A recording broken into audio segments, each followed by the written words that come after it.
Amados hermanos, tengan ustedes muy buenos días. Les volvemos a saludar en el nombre de nuestro Señor Jesucristo. Y que este día pueda ser un día muy bendecido. Tengamos siempre el ánimo de poder bendecir a nuestro prójimo, ya sea en el lugar donde usted se encuentre. Siempre una palabra, tanto de ánimo, una palabra dada por las Escrituras a alguien que lo pueda necesitar. Recuerde que usted y yo somos luz, somos la sal de esta tierra. No podemos callar de aquello que Jesucristo ha hecho sobre nuestras vidas. Declarar a un Dios vivo, a un Dios que cambia, a un Dios que restaura y a un Dios que levanta. Esa es nuestra principal razón de existencia en el tránsito que nos toca vivir sobre esta tierra. Bien, amada iglesia, vamos a empezar con el devocional del día de hoy. Hoy estamos en el capítulo 26 del libro de Éxodo. Bien, un tema un poquito complicado que requeriría en verdad hacer toda la enseñanza, pero son por capítulos, acerca del tabernáculo y toda la estructura y qué significaba cada una de ellas. Tenía una razón de ser, tanto para el tiempo en el cual se desarrolló, pero también habían asuntos proféticos que trascienden y aún no se han cumplido en este tiempo en el cual estamos viviendo aún.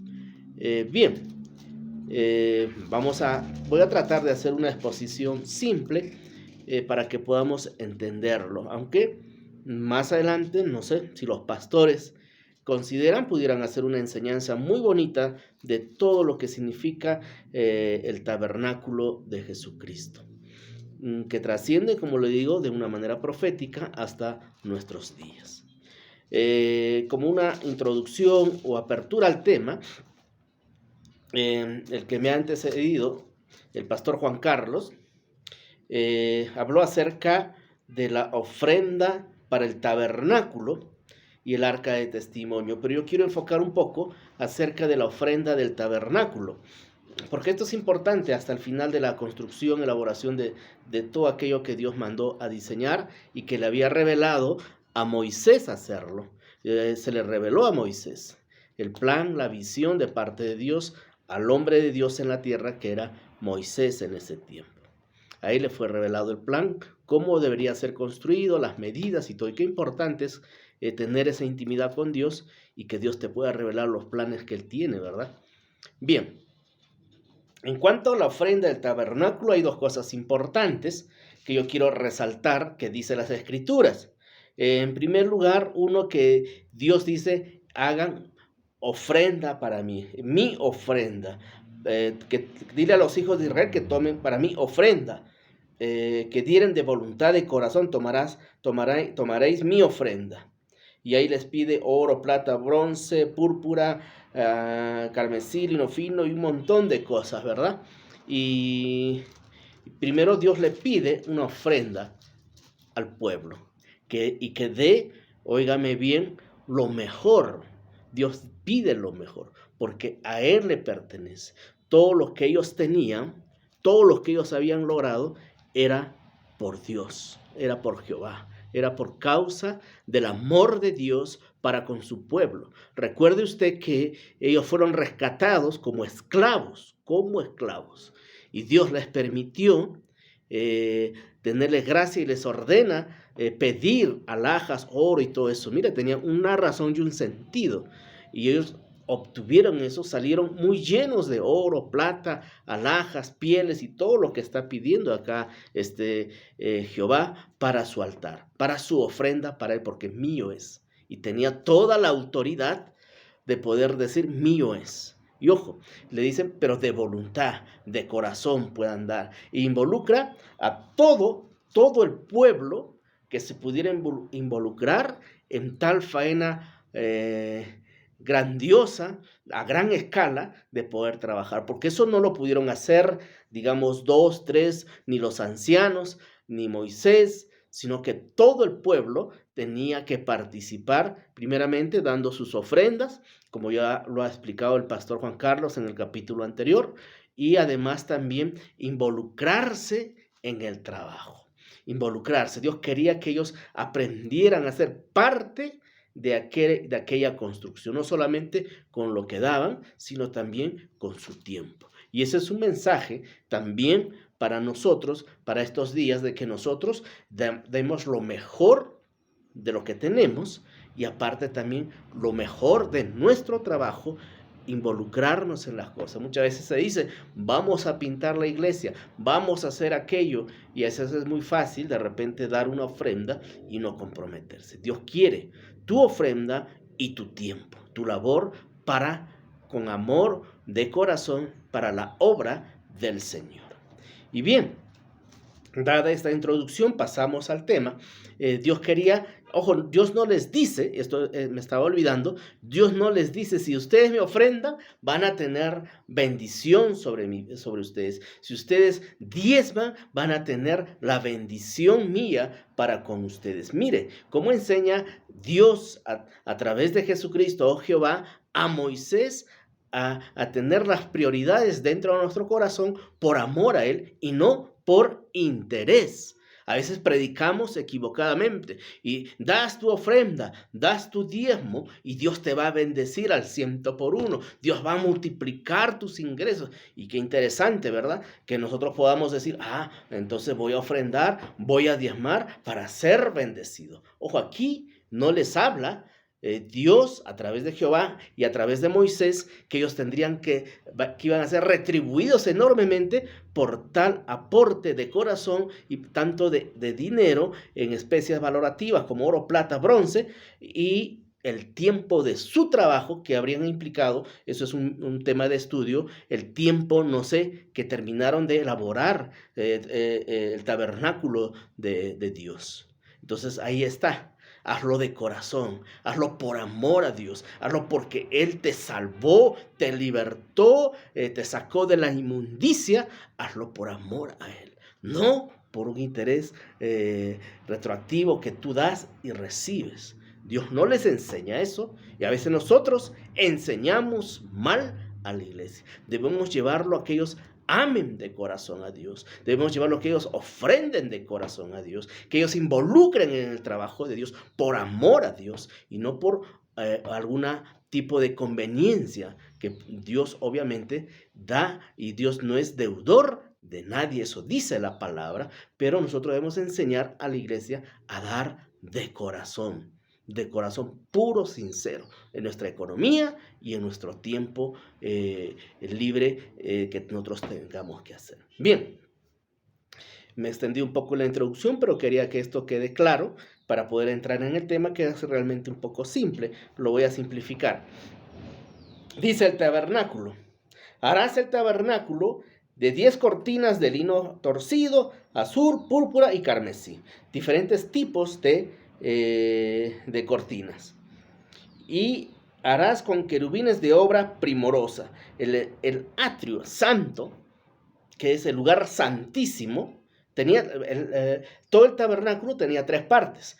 El lugar santísimo, del que estamos hablando, y nos toca el tema del día de hoy, luego el lugar santo, y luego el atrio, por donde se entraba. Mira, por donde se entraba. Y la puerta, el atrio, el lugar santo y el lugar santísimo. 3 entradas principales. Pero nótese aquí algo muy curioso. Podría ser que Dios empiece por la puerta, por las estructuras generales, las bases y todo aquello, ¿verdad? ¿No es cierto? Eso era lo más lógico que nosotros hacemos cuando edificamos una construcción. Pero aquí hay un mensaje importante. Dios lo hace desde dentro hacia afuera. Qué curioso, ¿verdad? Desde dentro hacia afuera construye el tabernáculo. ¿Por qué? Porque Dios primero trabaja el corazón. Dios primero quería que ellos intimiden con Dios. Primero y lo más importante para Dios es la comunión, la intimidad de nosotros para con Él. Él quería trabajar el corazón de ellos y quería enseñarles que primero es la presencia de Dios en nuestras vidas. Primero es nuestra relación íntima con Dios y después es el resto. Dios trabaja primero de dentro del corazón y asimismo quería que nosotros trabajemos en el corazón de Dios primeramente, en la presencia de Dios primeramente, antes de mirar todo lo exterior que pudiéramos hacer. Cuán importante es, podemos ir a evangelizar, puedo dar discipulado, pero si no es lo primero que hay en mi vida, que es mi interioridad, mi corazón y mi relación con Dios, de nada implica las cosas externas, de nada de valor tiene para Dios las cosas externas que usted y yo pudiéramos lograr para la edificación del cuerpo de Cristo, para la iglesia. Primero es la presencia de Dios. Entonces aquí, él hace primero el lugar santísimo, donde era un sitio exclusivamente para la presencia de Dios y que solamente tenía acceso a ese lugar el sacerdote o el sumo sacerdote principal, que significaba Jesucristo, o un simbolismo de Jesucristo. Nadie más podía entrar a ese lugar santo. Y bueno, ahí más adelante van a ver cómo entraba el sumo sacerdote, con un tipo de cadena, con campanillas, y entraban, soltaban la soga, y el sacerdote presentaba los sacrificios de todo el pueblo, entraba a la presencia misma de Dios, las oraciones y los sacrificios, y luego ellos escuchaban el movimiento y el sonar del tilín, tilín de la campana, y si no lo escuchaban era porque el sacerdote estaba en pecado y había sido muerto. Entonces tenían que jalarlo, y muerto el pobre sacerdote por estar en pecado. Era cosa muy santa entrar a la presencia de Dios. Bien, esto es como algo aparte. Pero bien, vayamos y nos concentramos a la construcción, primeramente el lugar santísimo. Dice, harás con varios tipos de cortinas, lino torcido, azul, púrpura y carmesí. Y los harás con querubines, una obra primorosa. El lugar aquello, del lugar santísimo, tenía una apariencia de cielo, con querubines ahí por alrededor de la presencia de Dios ahí, ¿no? Que estaba ahí en el tabernáculo, o el arca que tenía que ser colocado ahí. Todo alrededor era como una especie de querubines de color dorado, de una forma aparente del cielo, donde Dios habita. ¿Ok? Entonces, más adelante, voy a saltearme al 6. También harás, dice, 50 corchetes de oro, con los cuales enlazarás las cortinas una con otra, y se transformará en un tabernáculo. Todo ese alrededor habían cortinas, ya hemos visto de diferentes colores, formas, pero no eran cosidas esas cortinas estaban entrelazadas con cintas, de manera que esa era la unión de las cortinas alrededor de ese lugar santísimo. Y esas cortinas significan, amada iglesia, la diversidad del pueblo de Jesucristo. ¿Qué quiere decir esto? En Romanos 12:5, las Escrituras nos habla, de modo que somos muchos miembros, la iglesia tiene, el cuerpo es grande, diverso, pero uno solo somos en Cristo Jesús. Somos unidos a Cristo Jesús. Todos somos la iglesia, no sé, el nombre X, el nombre Y y el otro, muchas iglesias, las iglesias universales de todo el mundo. Uno somos en Cristo Jesús. Estábamos no cosidos, pero sí entrelazados por cintas. A eso significaba esas cortinas que encerraban o estaban decoradas alrededor del tabernáculo principal del lugar santísimo. Estamos hablando donde estaba el arca, donde tenía que estar el arca, la presencia misma de Dios. Estamos hablando desde dentro y vamos a ir saliendo hacia afuera. Bien. Luego en el 15 dice, y harás para el tabernáculo tablas de madera de acacia que estén bien derechas. Bueno, las maderas de acacia, amada iglesia, eran unas maderas muy especiales que normalmente no se encontraban en el lugar donde ellos estaban, se encontraban en el desierto donde ellos anduvieron, se encontraba en Egipto. A manera que eso a ellos les recordaran el tiempo de esclavitud en Egipto, les recordaran el tiempo del desierto, del padecimiento, de la prueba de fe que ellos pasaron en el desierto y cómo Dios pudo sustentarlos en todo ese tiempo, aún en los milagros que hemos visto, señales y prodigios en el pueblo de Egipto, como también en el desierto. Que eso lo hemos visto muy bien y qué precioso, qué hermoso el amor y la protección de Dios para con su pueblo. Eso les tenía que recordar a ellos, eso. Y más adelante, en el 25, estoy corriendo un poco, dice, de suerte que serán 8 tablas con sus basas de plata, 16 basas con basas debajo de cada una de las tablas y 2 basas de una y otra. Entonces estábamos hablando más o menos de 16 tablas y cada basa tenía un peso de plata. ¿Cómo les explico esto? Y en total más o menos era una buena cantidad de plata maciza que iban. ¿Dónde iban esto? Esta es la tierra sobre encima, como un piso de pura plata, era todo la parte del lugar santísimo y también la parte que venía atrás, que es el lugar santo, y la parte más atrás, ya casi la entrada, que era el atrio. Toda la base, como que nosotros echamos cemento a nuestra casa, ¿verdad? Eso era la plata. Una buena dosis de cantidad de plata. Estamos hablando más o menos de 264 kilos de plata por 16. Eso es más o menos la conversión. Ahora, ¿qué significaba la plata? La plata significa la redención, la purificación, el entrar en un lugar santo. El acto significativo que Jesucristo hizo por la salvación de nuestras vidas. Era también la separación de la tierra, de lo terrenal, sobre una base de plata. Una base de plata. ¿Qué significaba la separación del mundo? La separación con el pecado, la separación de todo aquello que significa el mundo secular donde hoy nosotros vivimos. Eso significaba, estaban pisando una parte sobre encima de la tierra que era de pura plata y madera, pero la base era de plata.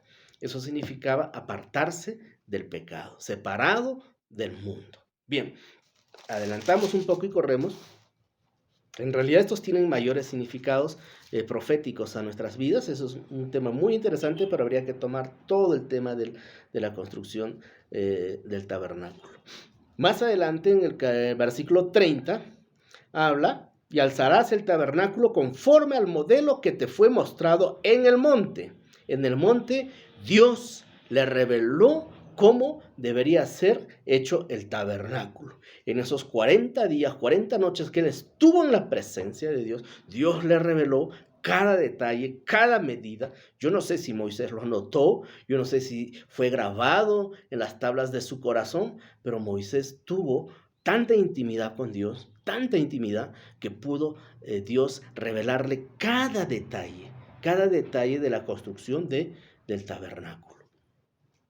También harás un velo azul, púrpura, carmesí y lino torcido. Será hecho una obra primorosa con querubines. También anda más cortinas, pero es hacia adentro. Ojo, ahí voy a hablar un poquito de eso más adelante. Y pondrás velo debajo de los corchetes y meterás ahí del velo adentro el arca del testimonio, y aquel velo os hará separación del lugar santo, del lugar santísimo.